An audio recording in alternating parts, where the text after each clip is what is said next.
每個人都會有夢想，咁你嘅夢想又係咩呢？如果冇夢想嘅人生就同鹹魚冇分別，咁你有冇一個辦法可以幫自己揾到你嘅夢想，等你唔使做成世鹹魚呢？大家好，歡迎翻嚟每一科，我係阿科。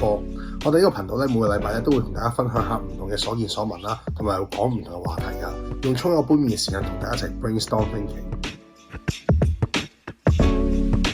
咁大家好啦，之前咧我就用咗世界上最簡單找到想做的事，找到一生受用的自信與自我理解呢本書咧，就同大家探討咗點樣去揾自己嘅才能啦，同埋價值觀。咁最後一 part 咧，最重要咧就係今日我哋呢 part 要揾到夢想啦。咁咧好多人都以為咧好難揾到夢想啦，但呢本書嘅作者咧都係好快速有5條問題咧，可以幫助你揾到你夢想嘅喎。咁一講到夢想嘅時候，大家啲咩夢想呢？有啲人就可能想住洋樓養番狗啦，有啲人就可能係想周遊列國啦。咁作者咧就提醒我哋喎，當我哋談論夢想嘅時候咧，其實有個陷阱位啊。就好多時候咧，啲人咧都會將一啲事物嘅意義咧撈埋咗自己夢想裏邊。咁咧其實咧咩叫夢想咧？佢就想講咧，夢想唔一定係好有意義㗎，其實可以純粹係講你自己中意嘅嘢。咁我舉一個錯誤嘅例子啊，譬如有啲人就想返工賺大錢啦，咁但係呢個一定唔係你夢想嚟嘅喎，因為你所中意嘅咧其實唔係錢啊，而係錢背後帶俾你嘅嗰樣嘢啊。其實咧，我哋可能有啲人咧係想用錢嚟養家，咁即係話其實佢中意嘅咧係想有一個美滿嘅家庭啦。有啲人想賺錢咧係想周遊列國見識呢個世界，所以其實佢想要嘅係開拓眼界、擴展世界視野嘅呢個夢想啊。喺進入揾夢想嘅話題之前咧，作者好想強調一樣嘢，就係夢想呢樣嘢咧，嚴格嚟講咧，一定要係你中意，使冇意義你都想做嘅話咧，咁呢個就可以係你嘅夢想啦。咁聽到好似好難揾喎，好矛盾喎，係咪先？我哋好難用理性嘅邏輯去揾到我哋夢想喎。咁於是咧，作者咧就用咗呢一個5個問題咧，去幫助我哋去尋找我哋夢想啦。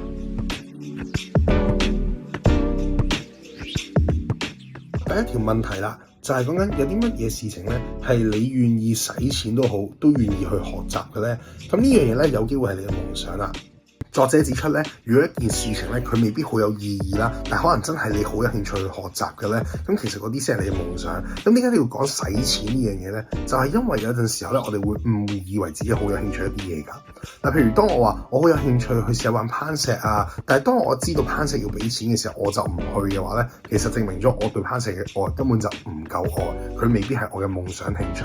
嗱，又或者嘞，如果我話我真係好想認識一啲心理學嘅嘢，不過我以前冇讀過心理學嘅嘢喎，咁我願唔願意花錢去上一啲心理學嘅課堂，或者係買啲心理學嘅書去閱讀呢？如果你願意嘅話呢，咁睇嚟心理學呢，有機會係你其中一個夢想嘅關鍵字啦。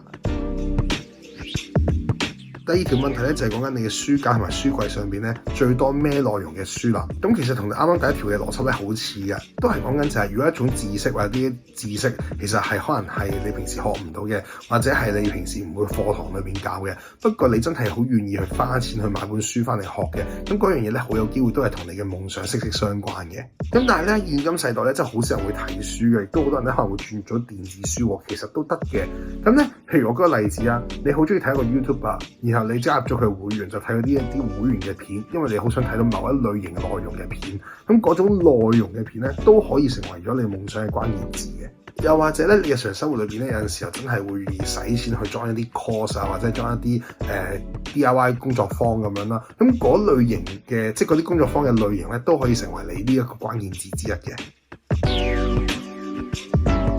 去到第三題啦，就係講緊咧有啲乜嘢嘅內容或者有啲咩知識咧係對你給予咗一個好大嘅幫助啦，甚至可能係對你有啲啟發作用。誇張啲嘅話就係一種救贖嘅作用啊。其實依家就係一個互聯網高科技嘅世代啦，其實有好多嘅知識啊，或者有好多嘅內容咧，我哋都可以接觸到嘅喎。咁你可能聽過好多唔同類型嘅內容啦，亦都可以睇到好多唔同類型嘅片啦。咁究竟有冇一啲知識或者有冇一啲嘢係真係影響你好深嘅，甚至係覺得哇我俾佢醍醐灌頂 bling 咗一聲啊咁樣嘅咧？如果有嘅話咧，請你記錄低。咁呢一啲會令你恍然大悟、醍醐灌頂嘅內容咧，未必有好多嘅。不過你諗到咧就寫低啦，因為呢一啲內容咧，往往都可能係對於你有啲好大衝擊或者好大嘅共鳴感咧，你先會對佢覺得哇佢真係幫咗我好多啊，救贖咗我啊咁樣。咁呢樣嘢咧都可以成為你嘅夢想關鍵詞啦。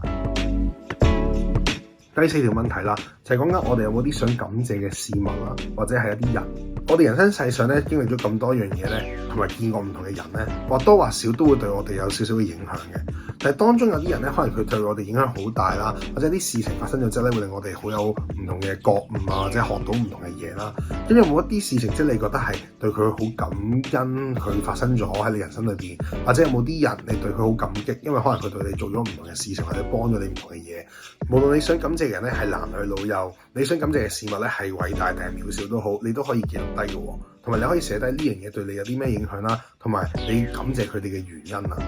因為當你好感謝一樣嘢發生喺身上邊嘅時候，或者感謝一個人出現喺你嘅人生裏邊嘅時候咧，或多或少佢一定係同你產生共鳴感，或者佢係提醒咗你一啲嘢，勾起翻一啲你自己內心裏邊深處想要嘅嘢。咁呢個咧，好有可能就係你嘅夢想啦。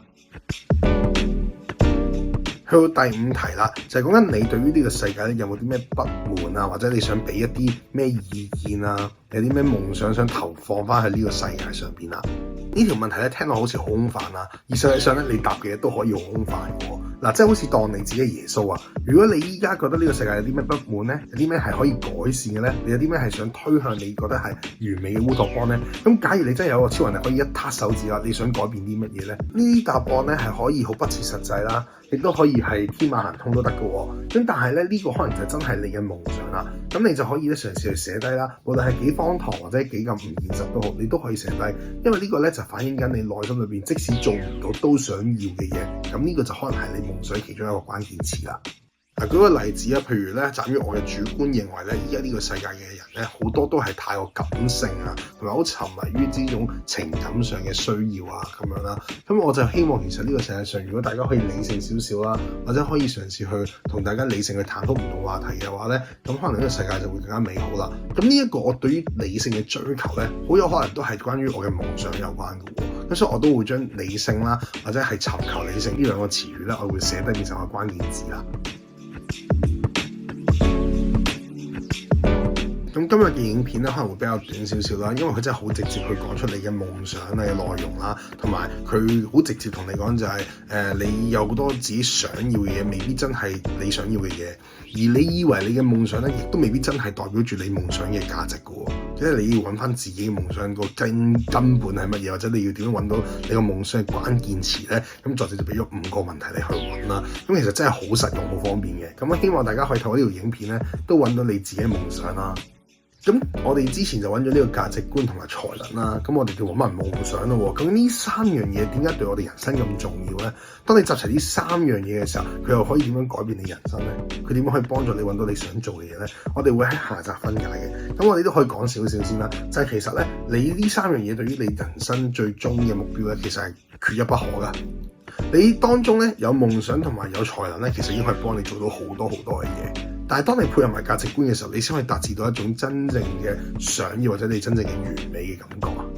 其實無論係你想做嘅事，定係你現在生存緊你做緊嘅所有嘅事情都好啦，其實都係滿足緊你嘅需求嘅啫。引用翻呢一個美國心理學家馬斯洛嘅一個需求金字塔嘅理論啦，其實我哋人生咧嘅唔同需求咧都有分呢個優次之分㗎。咁其實當然最基層嘅就係我哋最基本嘅生存需求啦，即係你嘅飲食啊啲嘢啦。但係去到最頂點金字塔頂部，究竟人生最高或者係最難尋求，亦都係最崇高嘅需求係咩咧？其實就係一種自我實現啦。咁所以咧，其實我認為咧，如果你真係透過呢3種方法咧，去揾齊你嘅夢想、才能同埋你嘅價值觀，你成功將你哋3樣嘢合二為一咧，話唔定你就真係可以達至到你真正嘅自我實現啦。咁所以我覺得咧，如果你睇咗呢本書，或者你真係聽我呢個 podcast 啊，去買呢本書嚟睇下又好，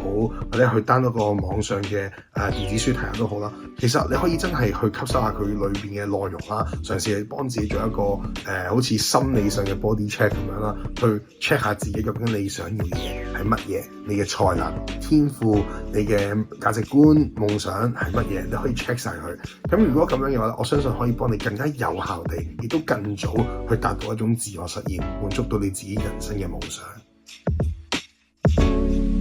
好啦，咁今日嘅影片咧就差唔多去到呢度啦。如果大家中意我呢條影片嘅話，記得 like、comment 同埋 share 出去啦。如果大家中意我哋呢個頻道，每個禮拜都會更新我哋唔同嘅話題，同埋可能會去探討我嘅所見所聞嘅話咧，記得訂閱我呢個 channel。